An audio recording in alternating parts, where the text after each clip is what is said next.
మనం ఊరుకున్న ఈ ప్రకృతి ఊరుకోదు.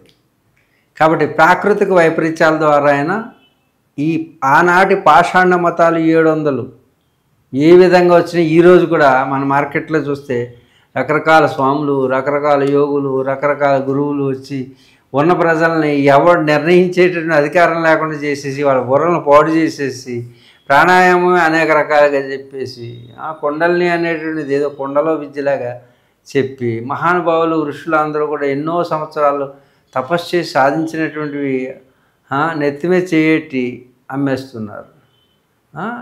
ధనం ఎప్పుడు సాధనం ధనం కాకూడదు. సాయము వాళ్ళకి ఇచ్చేసి ధనం మాత్రమే తీసుకుంటున్నారు, సాధన ఇవ్వట్లేదు.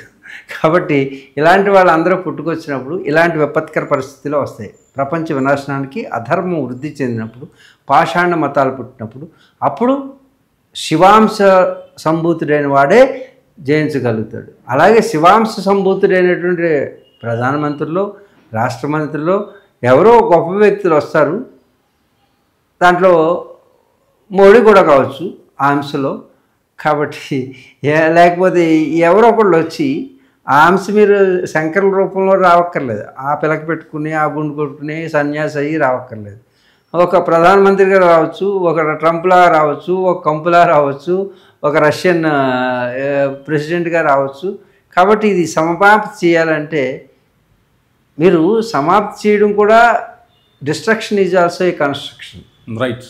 అందుకు ఈ డిస్ట్రక్టివ్ థింకింగ్ ఎప్పుడైతే ప్రపంచ దేశ స్వాధీనతలకు వచ్చిందో it is also one type of the Shankara appeared on that side. అంటే ఆ శంకరుడు యొక్క భూత ప్రేత పిశాచి గణాలు కూడా ఆయన నాయకుడు. అవును, అర్థమవుతుందా? ఈసారి భూత ప్రేత పిశాచి గణాల యొక్క నాయకుడిలాగా ట్రంప్లాగా అవతరించవచ్చు. ఆ శంకరుల వారు రివర్స్లో అవతరిస్తే అది ట్రంప్ కావచ్చు, లేకపోతే పుతిన్ కావచ్చు, జెలెన్స్కీ కావచ్చు, లేకపోతే జింగ్పింగ్ కావచ్చు, లేకపోతే కిమ్ కావచ్చు.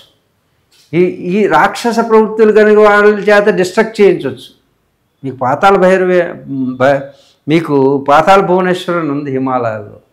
అక్కడ పాతాళానికి వెళ్తే పరమశివుడు ఆ శక్తులన్నింటినీ కూడా 3,000,000 దేవతలు ఎలాగా ఉన్నారో 3,000,000 భూత ప్రేత పిశాచ గణాలు ఇవన్నిటిని కింద పాతాళంలో పెట్టి పైన తపస్సు చేస్తుంటాడు. ఆ ప్రదేశానికి నేను మొన్న మీకు చూపించాను, వెళ్ళాను అక్కడ.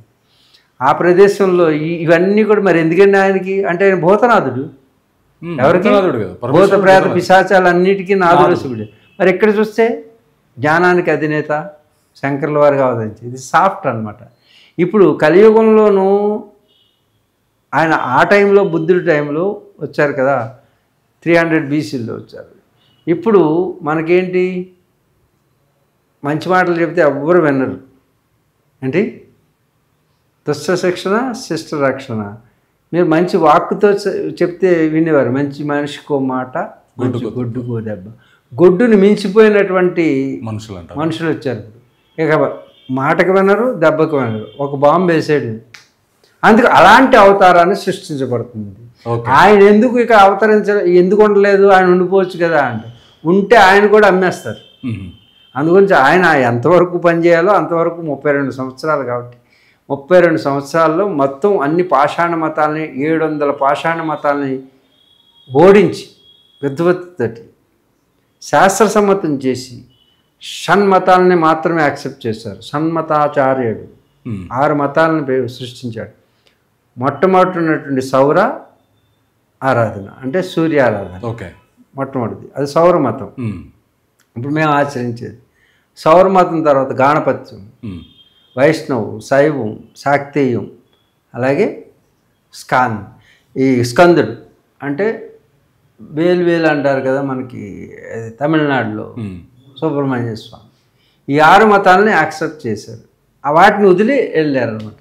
ఓకే, 700 నుంచి ఫిల్టర్ చేసి ఓడించి అన్ని కాదని సమర్థించి లాజికల్ కంక్లూజన్ తీసుకొచ్చి అద్వైత సిద్ధాంతం అసలు నువ్వే దేవుడు అని చెప్తుంటే లేదు ఈ విగ్రహం లేకపోతే ఈ జనులకి నిగ్రహం ఉండదని మళ్ళా మతాలను అలా ఉంచి 6 మతాలని, ఈ 6 మతాలే అఖాడాల్లో ఉంటాయి.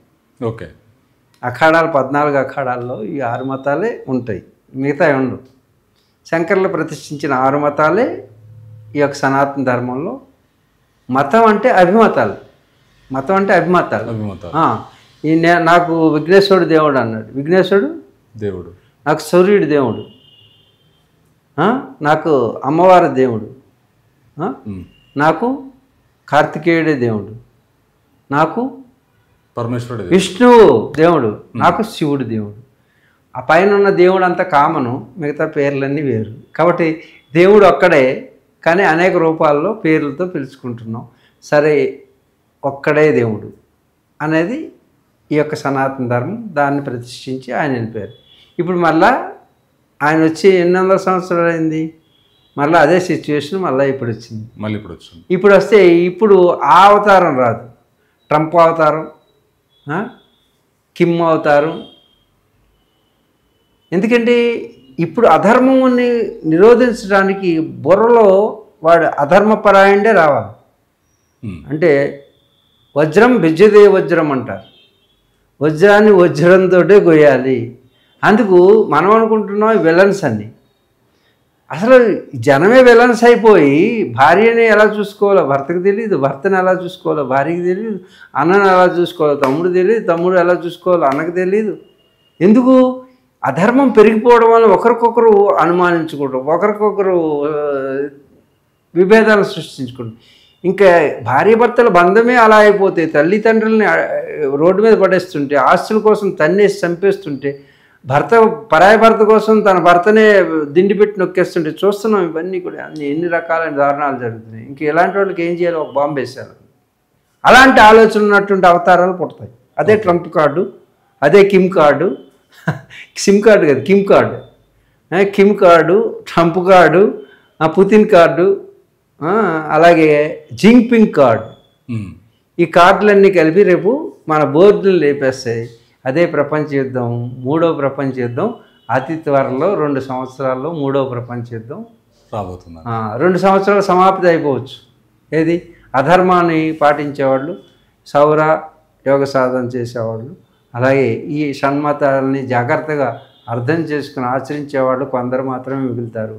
ప్రపంచ జనాభా అంతా కూడా లేచిపోయి అధర్మం అంతా కూడా పోయి ఆ ధర్మం మాత్రమే మిగిలేటటువంటి అవకాశం అతి త్వరలో జరుగుతుంది అనేటువంటి సూచనలు కనపడుతుంది.